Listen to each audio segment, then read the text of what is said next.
لا المغاربة مجانين. أول شيء حاب أقدم اعتذاري للشعب المغربي أو الجمهور المغربي. بالمقطع السابق قلت المنتخب الثالث وما يصير ياخذ البطولة، ياخذ البطولة غصبا علينا. لا، منتخب مرعب. حمد الله جلاد هارد لك للأردن. ايش وقت تاخذون بطولة حبايب الأردن؟ بيوم القيامة؟ ترى التاريخ لا يذكر الوصيف، التاريخ يذكر الأبطال.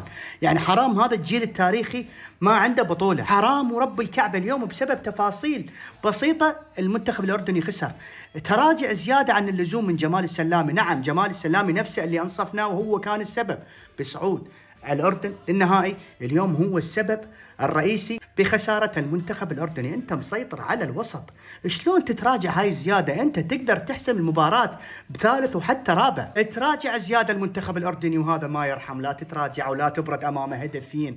جلاد ورب الكعبة ساطم ما يرحم. يا الله يا الله يا حمد الله، مليار مبروك للمغرب وأدق لكم تحية، وأنتم ملوك كرة القدم العربية.